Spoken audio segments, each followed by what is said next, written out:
Hi folks, how you doing? RussellTrueResults303.com. Check out the website, link in the description box. Mind, body, spirit, fitness, putting the healing back in health. Coming at you today with a video on how to install a TRX or a knockoff suspension trainer. That's what I have in your garage. You can do it in your house as well. Be the same exact concept that I got going on here.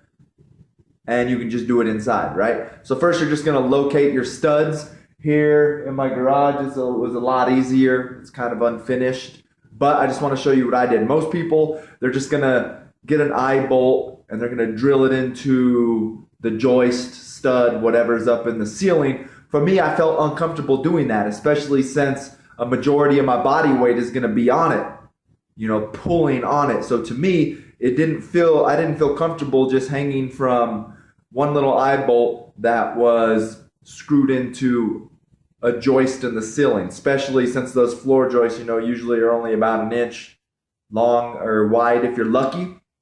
So if you hit it crooked, something weird happens, you never know, it could pull out. Last thing I want to be doing is hanging from it, doing some rows or even some push-ups or some flies, some chest flies, and then you just slam into the ground. That's the last thing I want to do, getting injured over something stupid, right? So I'm going to show you what I did. We're going to go up to the ceiling here and let you know what I did installing. So I was chatting with one of my buddies, and this is what we came up with. So you can see I still did the eye bolt. I got mine hanging here.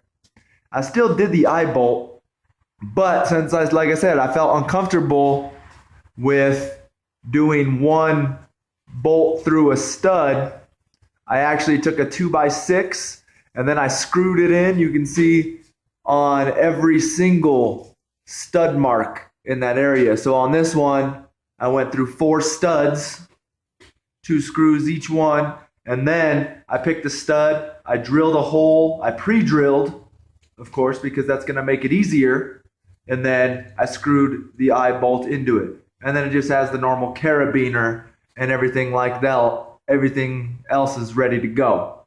So, like I said, there you go. Very simple. That's what I did, because to me, it's real safe. It feels unsafe, And if you're gonna do it in your own, like inside, that's fine. Just paint it. Paint it whatever the color of your roof is. Mine isn't. The one thing I will say, just a quick reminder for me, judge how far you are away from the wall too. I didn't do that. So I actually need a step that I have to push against the wall for my feet to wedge on when I'm doing my rows. All right, or even when I'm doing my any of my chest exercises. So once again, that's one thing I did not do. Just kind of measure, see where you're at on the ceiling, kind of play with that, maybe lay directly on the ground and see the distance that you want away from a wall if you're going to be using a wall to brace your feet. All right, so I hope that helps. Subscribe to the channel, share and like these videos.